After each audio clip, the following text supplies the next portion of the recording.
Amigos de Cinta Trujillo, ¿cómo están? Buenos días con todos y con todos y con todas.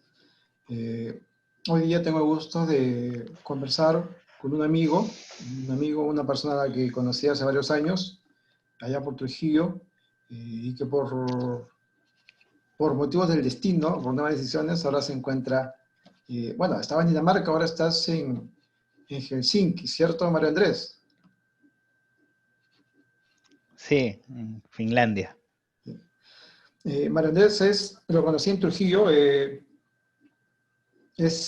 Pues cuéntanos tú mismo, por favor, Mario Andrés. Mario Andrés siempre te decía en el canal, ¿no? Pero cuéntanos, por favor, cuál es tu nombre y dónde naciste y luego cómo transcurrió tu vida hasta que llegaste a Helsinki. Bueno, mi nombre es Mario Andrés, efectivamente. Mucha gente me llama así, igual me llaman Mario. Rabina. Nací en Lima.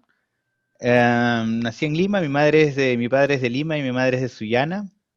Y desde chico igual siempre estuve viajando para el norte. La- el colegio primario lo estudié en Lima, la secundaria la estudié en Chiclayo, en Chiclayo.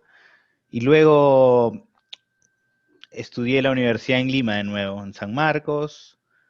Estudié comunicación social en San Marcos. Y después estudié también un par de años una suerte de diplomado en filosofía política en la Universidad Antonio Ruiz de Montoya en Lima también. Eh, Trabajé varios años haciendo comunicación, por ahí un poco de cine, un poco de publicidad, ya prensa escrita unos meses y terminé haciendo televisión, producción de televisión, ¿no? En Lima y también en Trujillo. Y a partir de ya en Trujillo, eran como el año 2015 más o menos, la cosa ya estaba un poco clara, ¿no? Que la tecnología era el combustible de la revolución de la comunicación. Bueno, ya estaba clarísimo en el año 2015, así que decidí mudarme a Dinamarca a estudiar Computer Science, que es ciencias de la computación traducido directamente. Es una carrera que aprendes a programar, bueno, aprendes a programar, terminas siendo un programador, puedes desarrollar aplicaciones web o software. Ujú. Y estuve trabajando en Dinamarca y ahora me mudé a Helsinki a trabajar para una empresa acá en Finlandia también, trabajando como programador. Mario Andrés, yo recuerdo que nos conocimos en lo que era el canal USB satelital, bueno, que ahora se llama TV Cosmos. eh, y fue interesante, bueno, conocernos. ¿Por qué? Porque tú llegaste con un montón de ideas muy chéveres, muy bacanes, basadas en el contenido, ¿no? Cómo variar el contenido, cómo buscar contenido de valor, cómo conectar con el target que había en ese entonces, ¿no? Que era básicamente mujeres. Me acuerdo que tú siempre andabas consultando eh, a las mujeres con las que encontrabas, conversabas y ibas extrayendo información. ¿Qué necesito yo para el programa? ¿Qué necesito de contenido para el programa en el que estoy dirigiendo, ¿no? Entonces, una de las cosas que yo destaco en ti es tu flexibilidad, tu resiliencia, que ahora es una resiliencia digital, ¿no? Entonces, a ti entiendo que te cuesta poco adaptarte a lugares nuevos, ¿no? Entonces, cuando viajaste para Dinamarca, me pareció chévere porque entendí que tú, por lo que hablamos, te tenías un objetivo ya, o sea, tú ya no te ibas a ver qué pasa, ¿no? Tú entendiste, ¿no? Por la cultura que tienes, y creo que eso te ha nutrido mucho el haber pasado por diversas ramas de la comunicación, por haber entrado a la filosofía. Entonces tú cogiste todo eso y dijiste, esto me va a llevar acá, ¿no? Y llegaste a Dinamarca. ¿Y por qué elegiste al final, una vez que decidiste entrar a programación, qué fue con lo que te encontraste?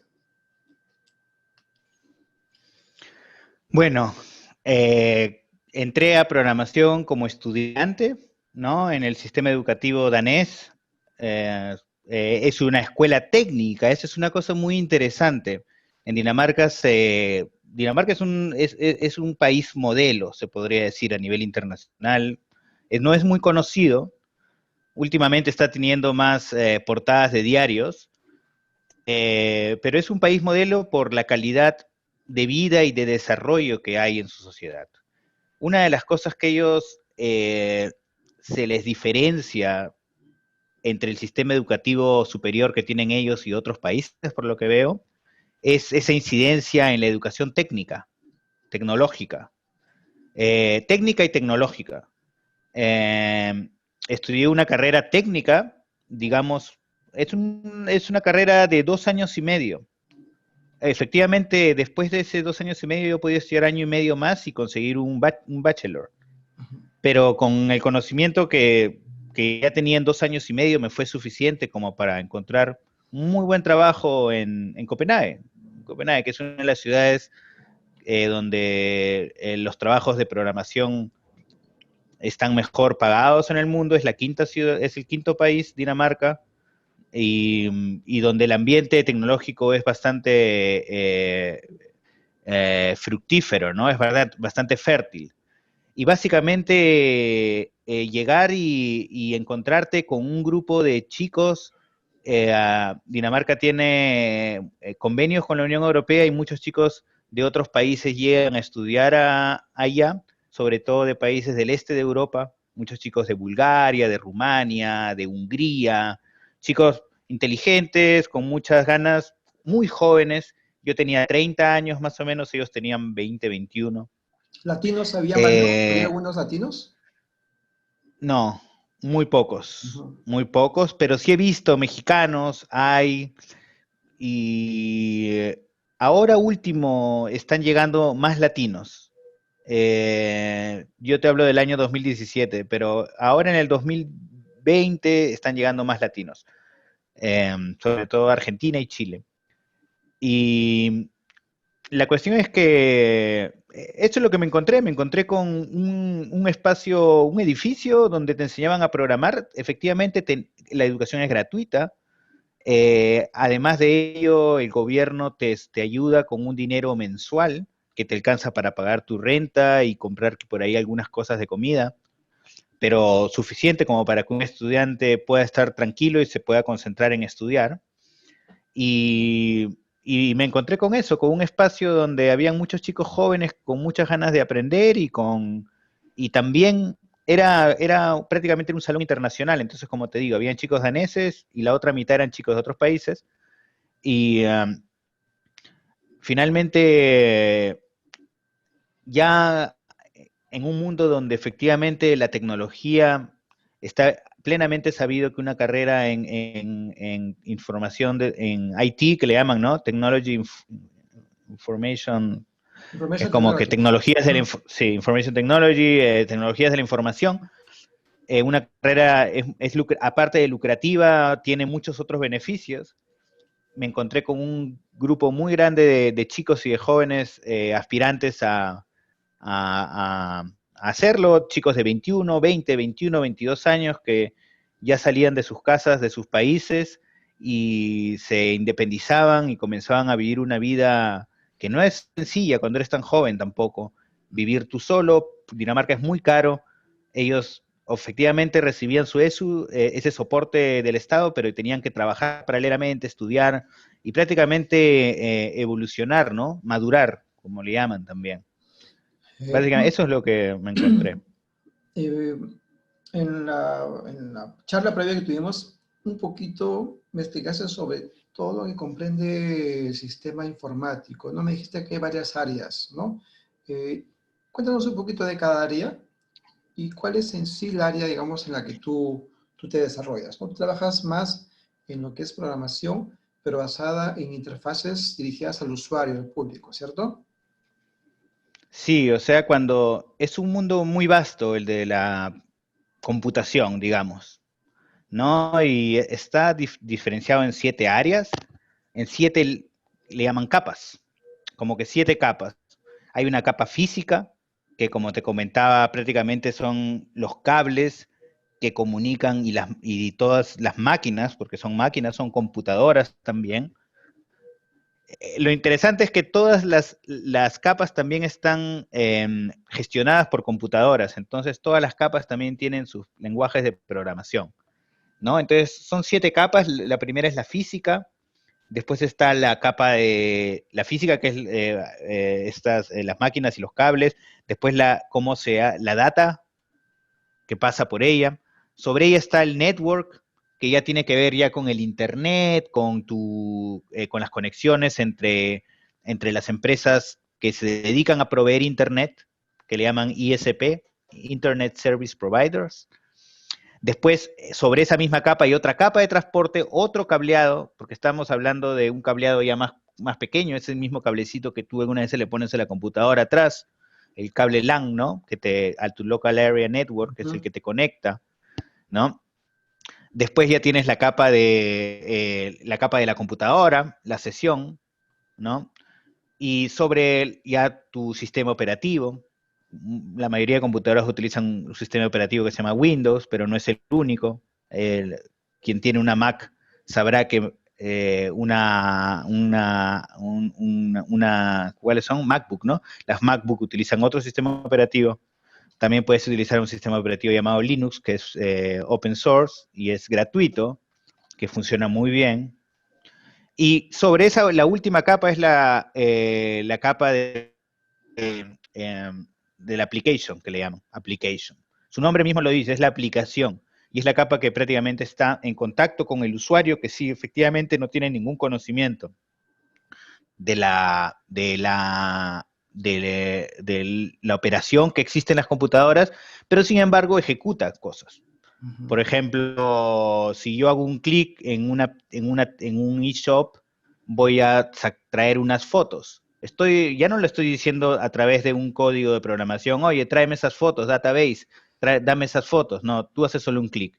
Entonces hay un lenguaje que le llaman High Level Programming Languages, que son los lenguajes de high level, de alto nivel, que se le llamaría, que son los lenguajes que están encargados de comunicarse con la persona. Son los lenguajes más asequibles de entender, son los más sencillos, son los menos técnicos, son los más populares también, porque con ellos es que desarrollas prácticamente casi todas las aplicaciones que tú puedes ver, sobre todo las de los celulares y de las computadoras. Entre ellos, lenguajes muy conocidos son JavaScript, que es muy famoso, Python, que ha tenido una muy buena evolución, Java, que es un lenguaje antiguo, C Sharp, que es un lenguaje desarrollado por Microsoft, que también tiene una gran pegada y tiene buen soporte, y muchos otros lenguajes de programación más. Esos son los lenguajes en los que yo trabajo, ¿no? Como te dije, haciendo aplicaciones web en este momento. Mario, ¿tú crees entonces que, o bueno, no es que tú creas, es por lo que tú nos comentas, se ve que la programación, la labor de los programadores, la especialización que tiene cada uno de ellos, puede ser útil en prácticamente todo tipo de empresas, ¿cierto? Incluso da igual el rubro o el tamaño de las empresas. Exacto. El camino a la sistematización de las sociedades ha comenzado hace mucho tiempo. Efectivamente existen sociedades mucho más sistematizadas que otras. Utilizan la tecnología para dinamizar los procesos que pueden haber, ¿no? Me explico.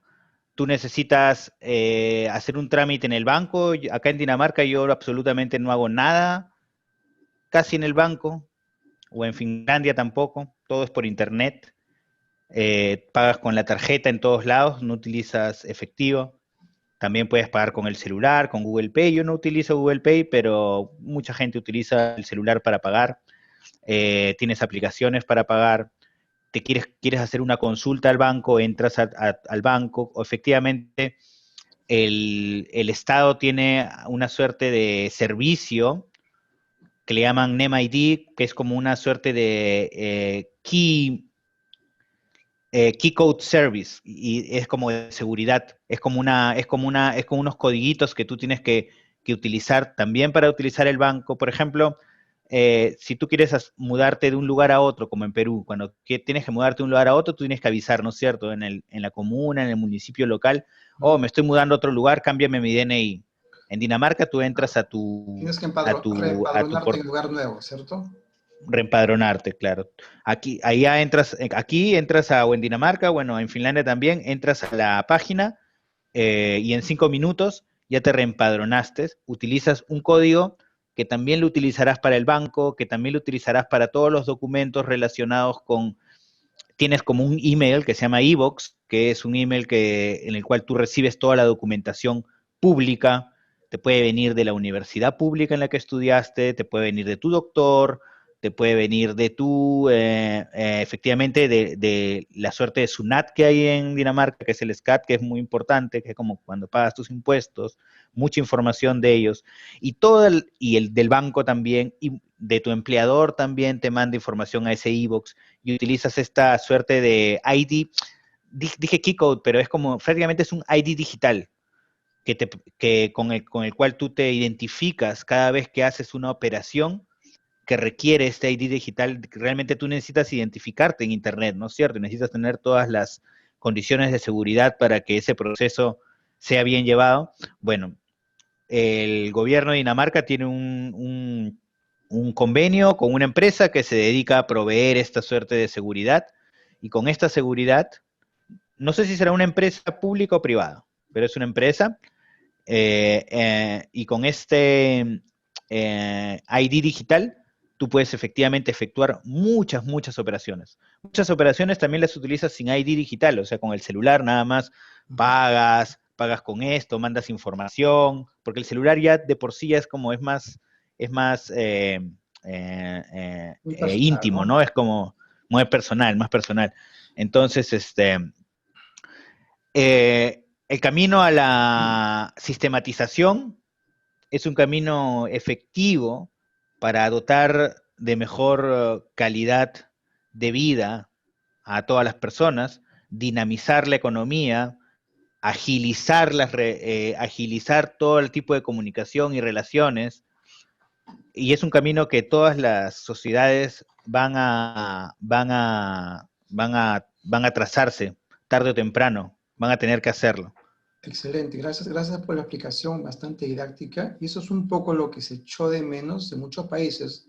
A veces somos un poco todos, ¿no? Los que de una forma hemos podido, tenido la suerte quizás de salir del Perú, sea por un tiempo, sea por tiempo largo, es poder comparar, ¿cierto? Y a veces somos también un poco duros con nuestro propio país, pero porque nos duele de que haya cosas que en el Perú más allá de la tecnología, más allá de la estructura, que, que no se realicen por decisiones, ¿cierto? Por decisiones de la gente que manda.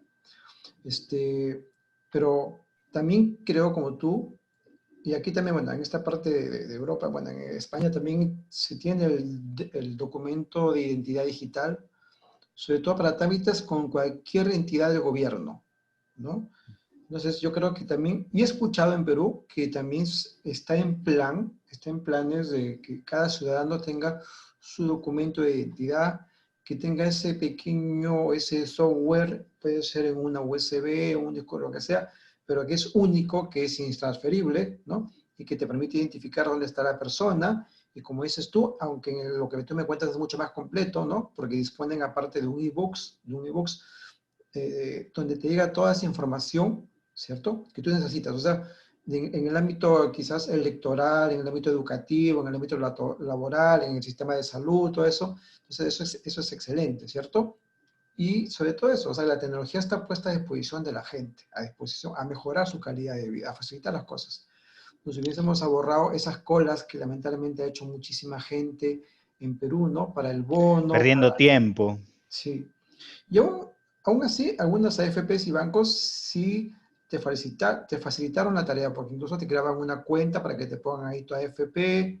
Obviamente, probablemente detrás también hay un interés del banco, ¿no? Saber llevar mejor tu contabilidad de, oye, estos es tus ahorros, esto es tu deuda y esto es lo que te ha puesto la AFP, ¿no? Acá en otra cuenta. Pero bueno, de alguna forma también es una con una. Las empresas no dan hilada, puntadas sin hilo, como dicen, ¿no? Entonces, me ayuda mucho, nos ayuda mucho que nos expliques eso, ¿no? Porque de alguna forma hay cosas que nos pueden servir, ¿no? No todo vamos a poder implementarlo en el país, pero hay cosas que sí ya son necesarias, ¿no? El tema de la identidad digital. Entonces, y en cuanto al tema, no, dime, algo querías Bueno, sí, contar, dime. sí. Eh, el hecho de la implementación, es necesario implementarlo.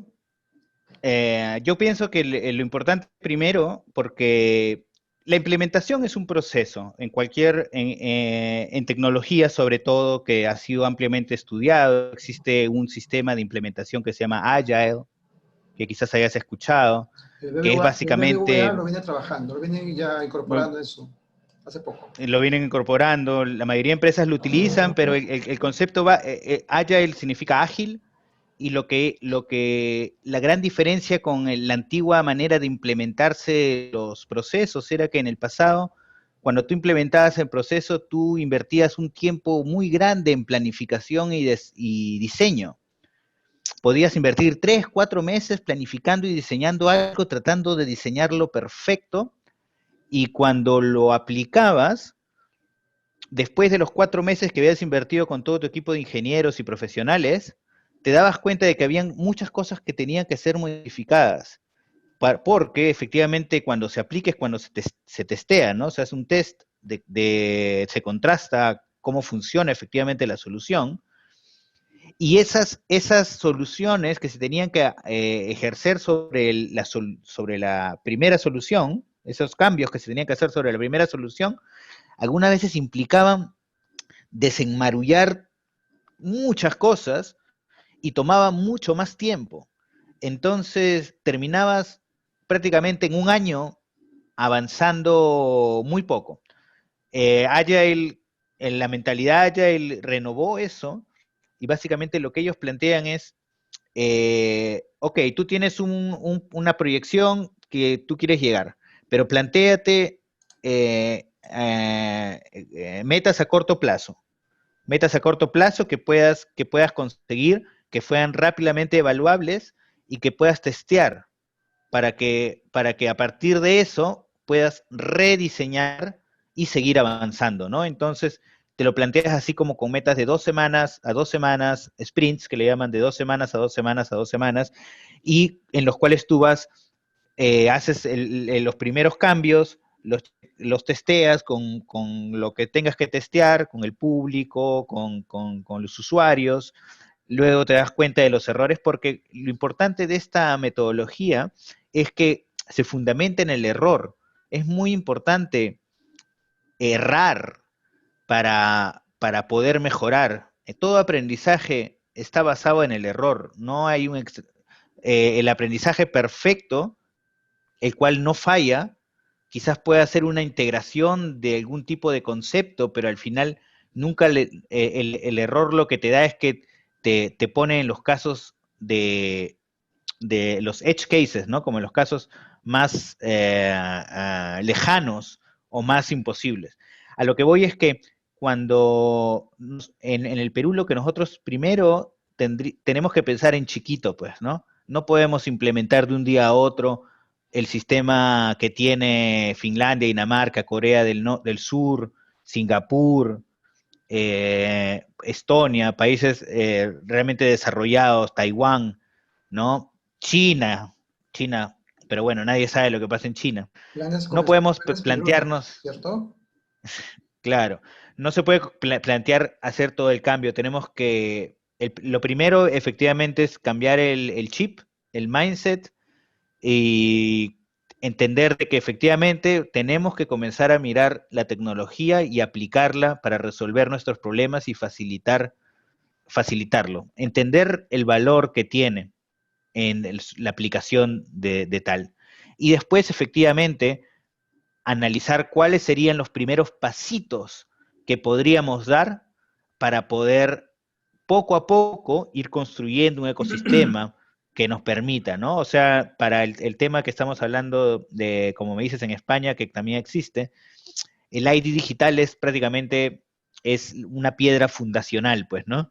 Porque sobre ese ID digital es que realmente al final ese es como que ya te da tu soberanía digital y con él tú ya puedes comenzar a interactuar con los distintos servicios, ¿no es cierto? Actualmente el problema es que como no existe eso, se lo dejamos prácticamente a los bancos hacen lo que a ellos les conviene y lo que a ellos no les conviene no hacen, Ujú. y realmente no es el ejecutor indicado para llevar el desarrollo de la soberanía digital de la sociedad, los bancos. Los bancos tienen que hacer su trabajo de hacer banca, de financiar, de apoyar económicamente en lo que puedan apoyar, de siempre ser justos, pero lo que yo veo que está pasando un poco en Perú es que no hay un liderazgo en este sentido. No Ujú. existe un liderazgo en el sentido de cambiar el mindset primero de las personas, o sea, digital, vamos a solucionar las cosas, innovar, investigar, desarrollar.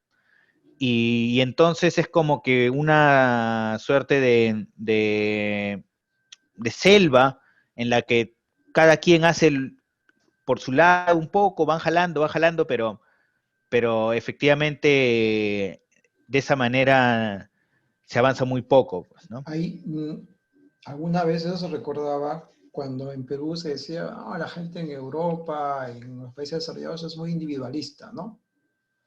Este, pero hay veces en que he llegado a concluir que los peruanos a veces somos muy individualistas, ¿no?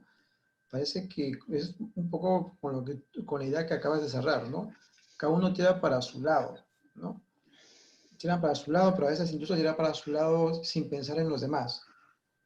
Los cargos públicos, la gente que entra a cargos públicos no entra con una capacidad de vocación, entra para en 4 años aprovechar a nivel personal, ni siquiera a veces ni siquiera partidario, porque lamentablemente mucha gente que toma decisiones en el país pertenece a un partido, pero antes han estado en dos partidos distintos, ¿no? O sea, ahora la izquierda y la derecha en el Perú no existe, la gente que entra con unos cargos públicos y que como las menciono, repito, que es porque son los que toman decisiones, ¿no?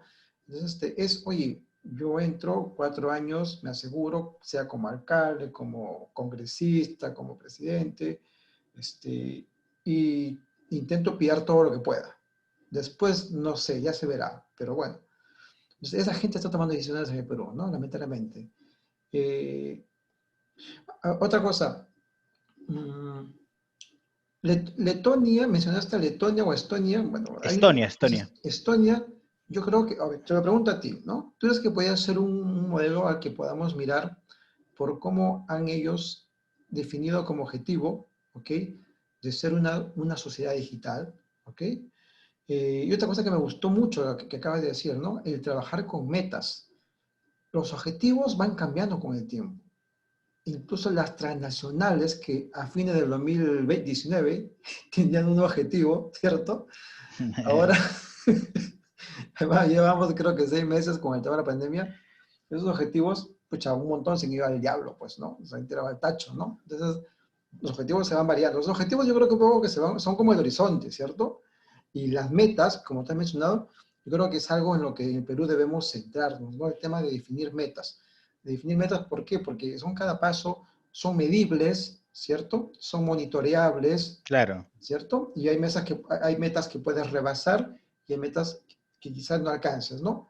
Pero ahí está pues el error. El error es un camino que yo sé que no debo tomar, pero para saber que ese camino no debo tomarlo, debía haberlo hecho, debía haber intentado cruzar por ahí, ¿no? Entonces, esas dos cosas, ¿no? Reitero lo que he dicho sobre las metas, que creo que es sobre lo que debemos trabajar, y lo otro sobre Estonia, ¿cierto? Que es el país que está intentando, no está intentando, de una forma ya está digitalizando todos sus sistemas. ¿Crees que podemos cogerlo como modelo?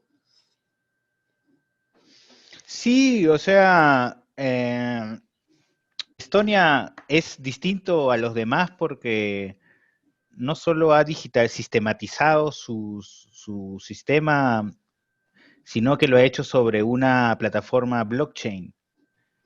Entonces, ya eso es ahondar un poco más en tecnología, en la diferencia entre blockchain y el Internet que conocemos ahora, que es el 2.0.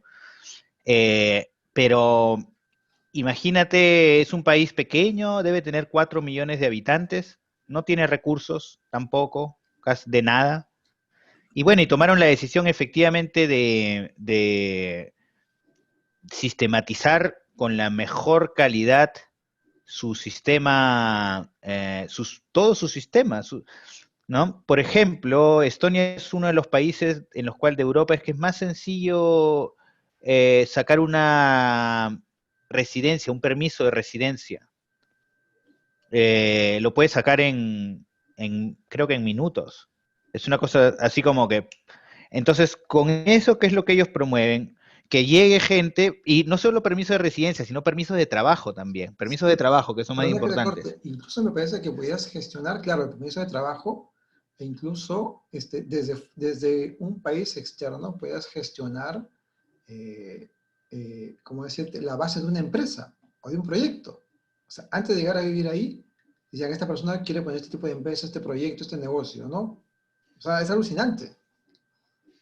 Claro, claro, claro. O sea, eso normalmente se hace. Yo cuando me estaba mudando de Dinamarca a Finlandia, efectivamente, 2 meses antes yo ya me estaba comunicando con las organizaciones distintas en las cuales, para poder hacer mi tránsito mucho más fluido, ¿no?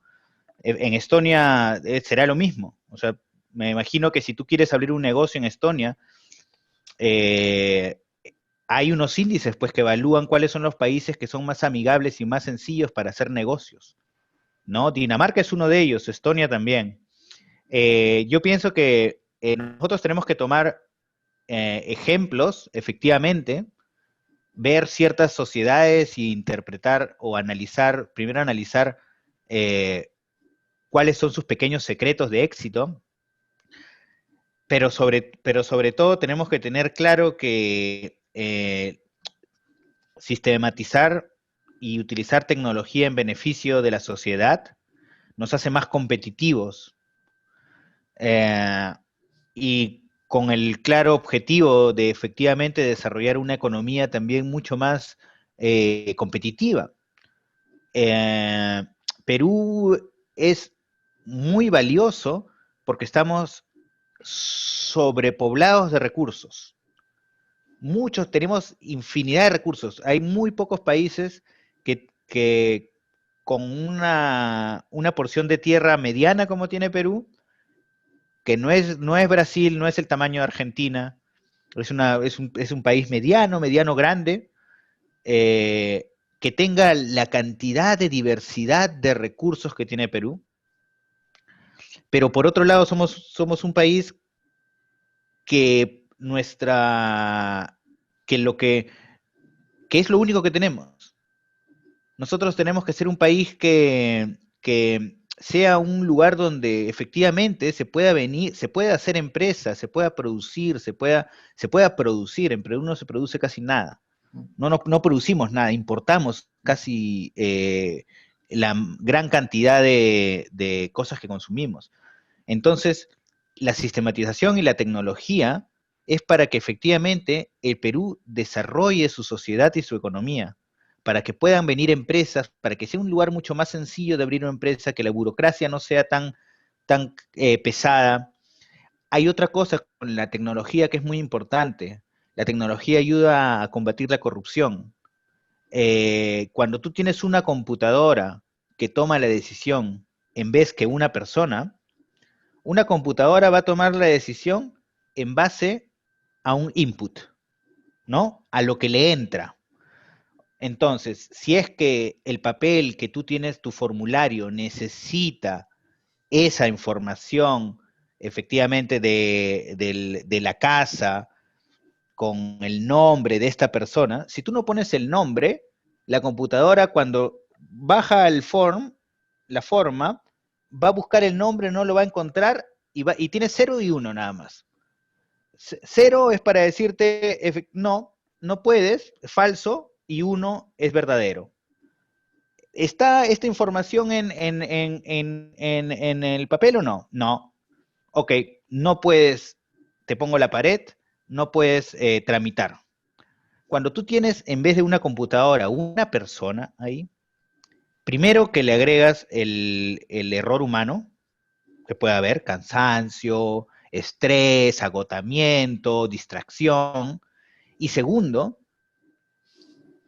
que también se presta para que la persona tenga un poder. Él se vuelve un gatekeeper, se vuelve como una suerte de manija en medio entre un proceso que podría ser sencillamente digitalizable.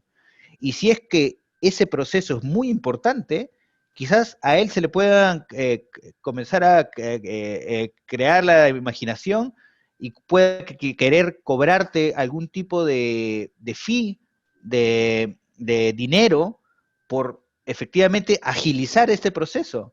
Quizás él pueda poner tu documento, en vez de estar en el puesto 10, lo pone en el puesto 1. Una computadora no puede hacer eso. Una vez que tú programas una computadora, la computadora actúa de acuerdo al protocolo que ha sido instaurado. Entonces, cuando tú quieres hacer empresas, cuando tú quieres postular para contratos y todo, si lo tienes sistematizado y programado, te evitas esos costos de corrupción que existe muchas veces en Perú, en todos los procesos, que tú tienes que pagarle al secretario, porque en Perú no es solo que hay corrupción en las altas esferas, hay mucha corrupción en las bajas esferas. Tienes que pagarle al secretario y después al señor al que te atiende en la recepción para que la municipalidad efectivamente pueda firmar el papel que haga que el Sedapal o la empresa de agua le pueda poner agua a tu terreno y tú tuviste que ir físicamente a hablar con ese señor porque no existía un sistema, porque vivías en Sullana, ¿no? Entonces, y efectivamente, este señor se puede ir a almorzar, puede regresar, y efectivamente, si quiere, y si tú estás necesitado, quizás te podrá decir, sí, pero déjame 10 solcitos para la gaseosa, pues. Y después tú le dejarás 10 solcitos, el otro 10 solcitos, y después, ¿no? Imagínate, una cosa que puede ser tranquilamente sistematizada, eliminas la corrupción, lo agilizas, las personas construirían, yo digo, ese es un caso que le ha pasado a mi padre en Sullana. O sea, tenía que ir al municipio de Sullana a gestionar personalmente con las personas para que le repongan el agua. No una cosa y tenía que firmar una serie de papeles, firmar papeles, llevar un papel de un escritorio a otro, ¿no? Y llevarlo él mismo, ¿no? Imagínate llevarlo él mismo. Entonces, imagínate la agilidad que tú le darías al sector de la construcción, porque él estaba construyendo, si es que estos procesos estuvieran sistematizados. Tendríamos o sea, la sistematización sirve para eso, sirve para hacernos mucho más dinámicos y competitivos y también eliminar mucho intermediario humano dentro de la cadena, de la cadena de producción, se podría decir, ¿no? O de cualquier cadena. Excelente. Básicamente Sí, eso. sí, estaba pensando en cuánta gente, o cómo alguna gente, miento, hay alguna gente a la que definitivamente no le importa ni cualquier tipo de desarrollo, ¿no? Ni cualquier mejora educativa. Porque claro, eso va a hacer que el mindset cambie, va a hacer que los sistemas, como tú mencionas, de control, de procesos, se agilicen, sean más rápidos. Y creo yo con esos procesos, y esto da espacio a la corrupción, obviamente. Pero estos procesos, además, deberían ya correr por sí solos, mientras que las personas deberían ser las que monitoreen los procesos, que monitoreen, que se capaciten, que estudien. Todo el sector público necesita, creo yo, capacitarse, digitalizarse, no aprender a usar más tecnología, sino al contrario, conocer cómo trabajan los procesos tecnológicos y monitorearlos, ¿cierto? ¿Y todo por qué? Porque cuando se presentan situaciones como esta, ¿cierto? Como en este caso lo de la pandemia, nos va a beneficiar a todos, ¿no? Tenemos que pasar de haber democratizado la corrupción a democratizar una digitalización que permita mejorar la vida de todos. Es un proceso cierto, es cierto.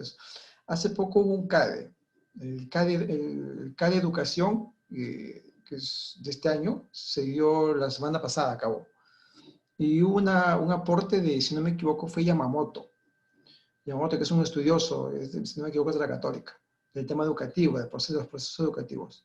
Entonces nosotros siempre hablamos, ¿no? Oye, ¿cómo cambiamos el chip los peruanos? ¿Cuánto tiempo nos tomaría si comenzamos ahora, ¿no? él establece que para cambiar un poco la mentalidad a través de un nuevo sistema educativo, eh, el cambio se daría en 15 años, mínimo en 15 años, ¿no? Entonces casi casi una generación. Si mientras más nos tardemos, ese En proceso, comenzar, claro, mientras más te tardes en comenzar, más te vas a tardar en llegar. Y es que no solo es llegar, sino es que es llegar y de alguna forma ya tener claro qué es lo que quieres como país, ¿no? Pero bueno, yo creo que un poco ya para ir cerrando, me gustaría hacerte una pregunta más sobre las sociedades escandinavas, pero yo creo que es eso, ¿no? Yo creo que es un poco recoger la experiencia de profesionales, la experiencia de personas como tú y como Prochaska, como gente que está afuera y que ayude a nutrir a las personas que viven en el Perú, a los estudiantes, a los profesionales que viven en el Perú, para darnos cuenta que estamos en el camino equivocado, que estamos en el carril lento que es la vía, ¿ok? Y que al final lo que no se busca es solo un desarrollo económico basado en el camionetón, ¿cierto?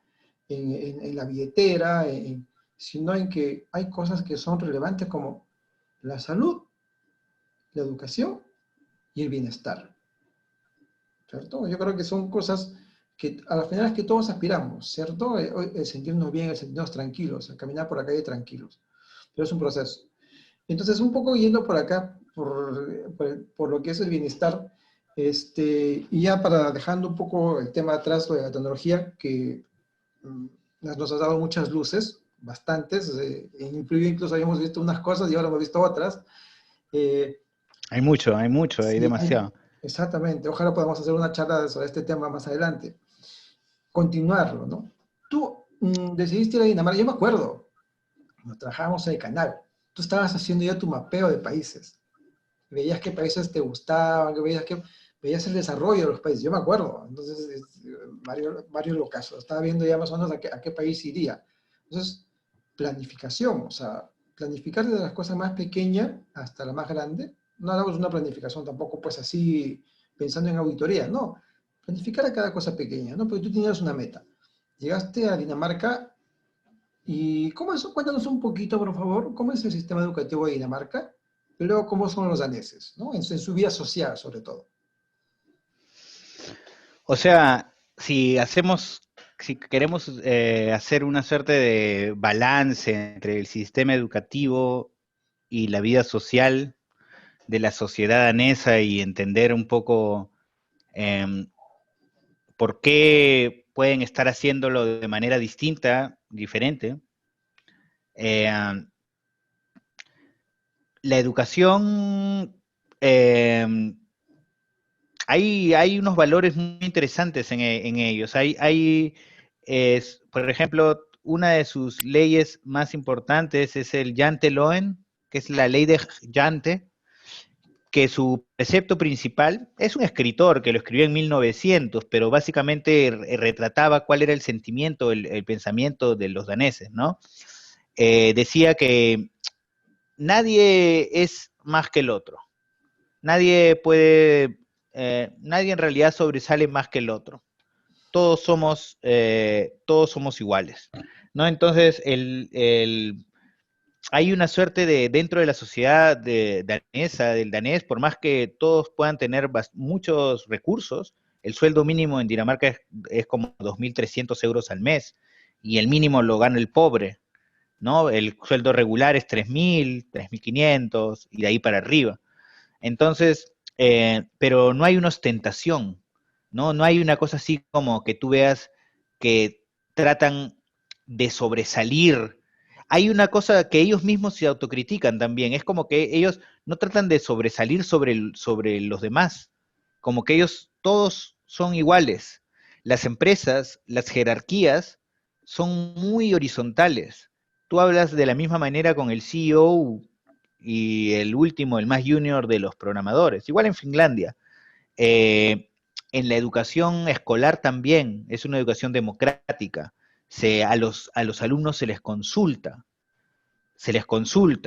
¿no? Se toman decisiones en grupo, democráticamente, sobre ciertos ¿no? Obviamente los pedagogos ya saben sobre ciertos tópicos, ¿no? No me imagino que no deben ser todos los tópicos, pero es conocida por tener una educación democrática en la cuales todos participan y todos tienen voz y todos se acostumbran a tener voz y a ser parte de la misma sociedad danesa desde muy pequeños hasta muy grandes.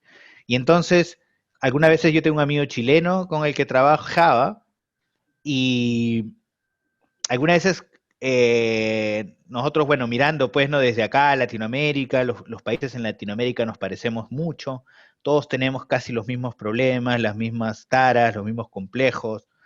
Eh, Llegamos a la conclusión de que el profesional danés no es que sea un profesional superdotado, no es que sea un genio, es una persona que efectivamente tiene una educación, trabaja bien durante sus horas, no tontea en las horas de trabajo, porque lo que él quiere es hacer todas sus horas bien, cosa que después puede irse temprano a su casa. Acá más o menos la gente sale del trabajo 3, 3:30, pero no es que el danés sea un superdotado.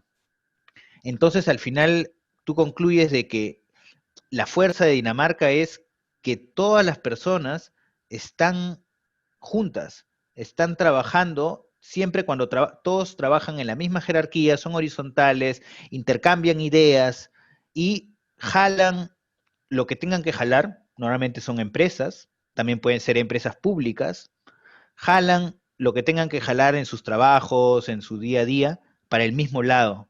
No hay como una suerte de, no, yo quiero sobresalir sobre ti, así que yo trato de minimizar lo que tú haces y tú prácticamente estás trabajando conmigo. Imagínate si yo comienzo a dinamitar mis relaciones con las otras personas que trabajan en misma área. Ahí, todo lo contrario, acá lo que se promueve es te apoyan. ¿No? ¿Cómo? Se generan ambientes tóxicos por una competitividad insana en realidad.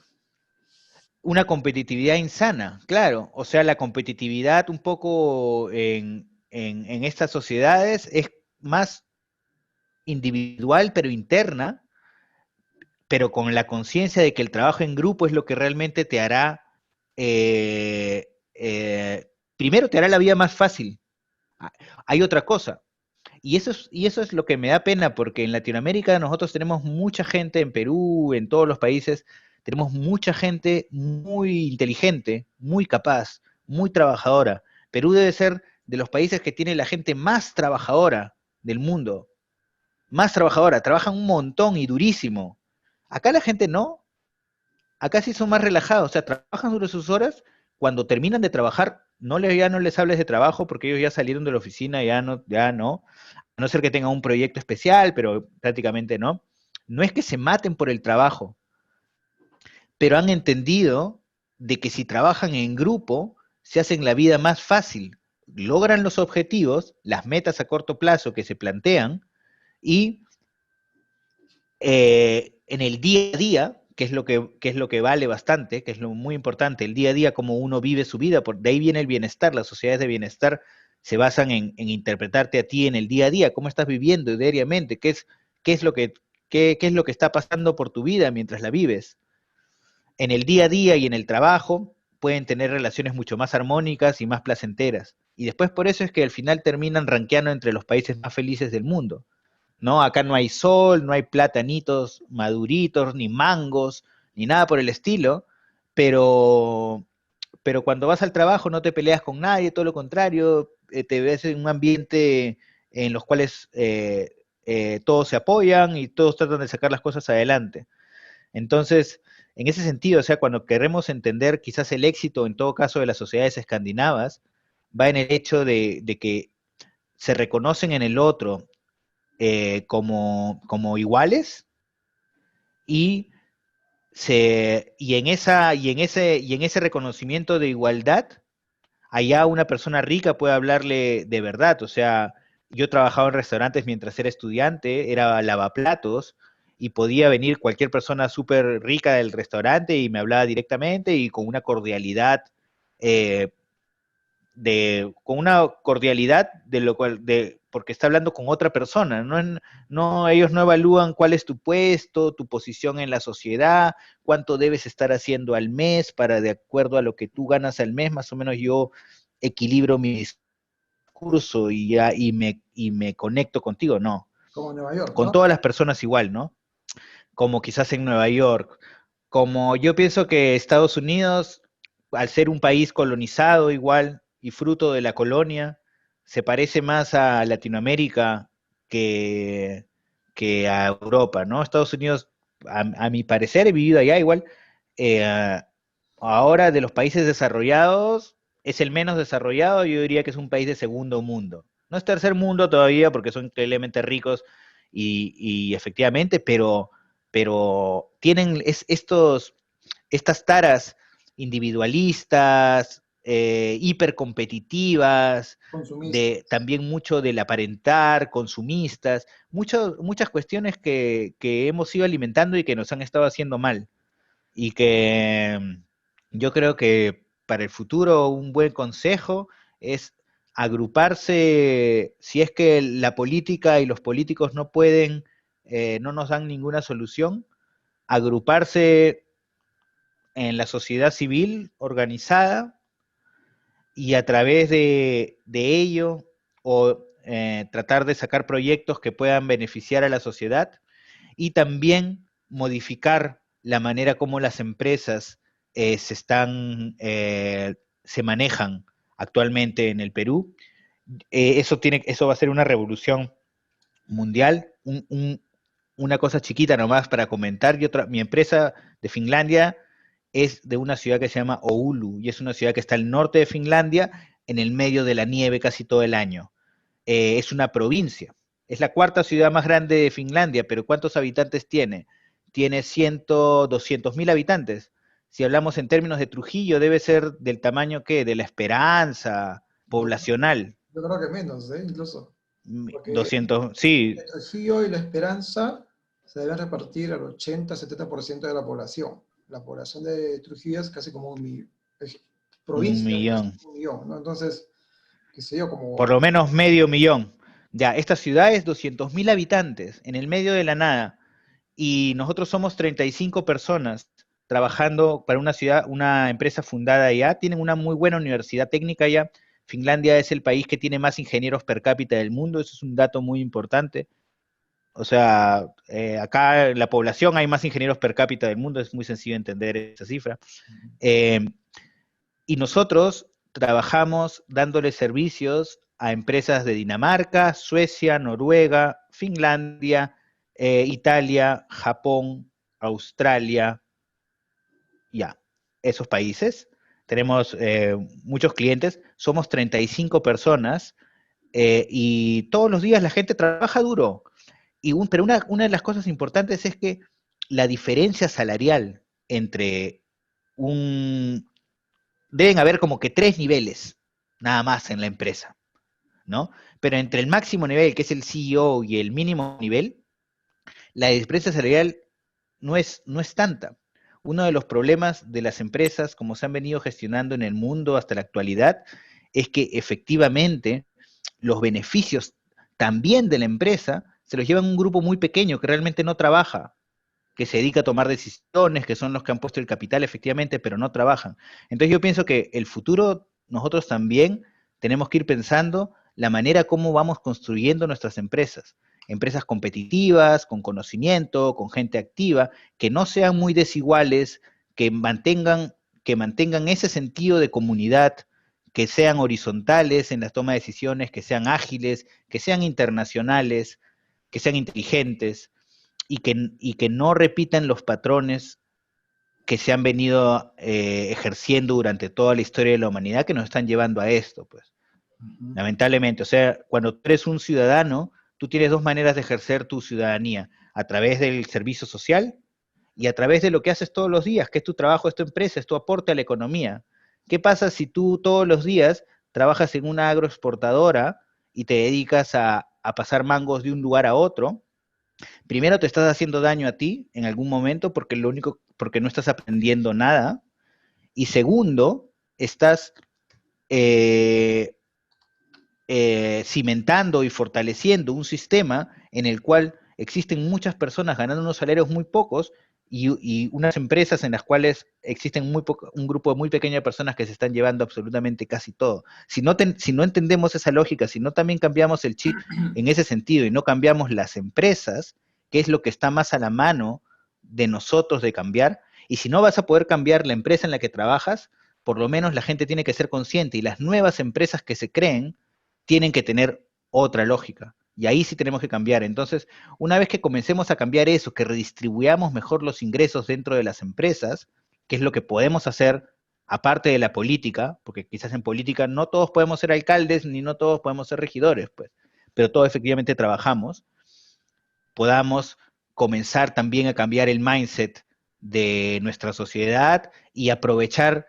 un país con tantos recursos en los cuales nosotros podríamos ser completamente autosostenibles y ricos, realmente. Podríamos ser un país rico, con un lugar hermoso, con casas acondicionadas, con mucho tiempo para vivir con nosotros y con nuestras familias. Tantas cosas que podemos hacer con tantos recursos que tenemos, pero lamentablemente la manera como nos hemos organizado está errada. Así que cambiar el chip y darle la vuelta a eso, ¿no? Mario, muchas gracias. Hace tiempo que, bueno, hace tiempo que quería conversar contigo sobre estos temas, que nos traslades tu experiencia sobre los temas digitales, conocer un poco sobre programación, y conocer un poco sobre cómo, cuáles son los objetivos de las empresas, cómo perciben a sus colaboradores, a sus trabajadores, ¿no? Y pues pues has dado unas muchas lecciones, ¿no? Gracias por compartir lo que nos has contado hoy. Es cierto, concluyo también contigo en que el peruano es muy trabajador. El peruano es una persona muy trabajadora. Yo una vez me acuerdo que entré en shock cuando una vez me fui a Lima, me fui hasta Santa Anita, cogí un bus que tardó 3 horas en llegar desde Santa Anita, desde el Callao hasta Santa Anita, y conocí a una mujer que trabajaba de 8 de la mañana a 8 de la noche y ganaba 200 soles. Y la dueña del restaurancito, restaurancete, por decirlo de alguna forma, decía, pero es que tú aquí comes, tú te ahorras en comida, ¿no? Entonces encima parecía que había que agradecerle. Entonces, por darle solo un ejemplo, ¿no? Si hay gente trabajadora, pero las desigualdades siguen siendo muy marcadas. Cuando nos damos cuenta que las desigualdades, entre otras que hay, ¿no? Pero las económicas, disminuyan, pues queremos otro tipo de problemas. Yo creo que hasta los problemas tienen que ser mejores o distintos en una sociedad que va desarrollando. Problemas siempre va a haber, ¿no? Pero ¿qué tipo de Claro. problemas tenemos? Nosotros seguimos con los mismos problemas hace décadas y décadas y décadas, ¿no? O sea, no hemos cambiado ni siquiera de problemas. Pero bueno. Tienes razón. Mario, muchas gracias. Un gusto conversar contigo y estoy seguro que la gente de Cintia Trujillo va a disfrutar esta conversación para un poquito sacudirnos las neuronas, ir viendo el futuro y el presente de otra forma, ¿no? Un abrazo grande, cuídate mucho y pues bueno, estamos en contacto, ¿ok? Gracias, Valerie. Un gusto. Pónganse las pilas todos. Hasta Gracias, luego. amigo, cuídate. Nos Chao. vemos.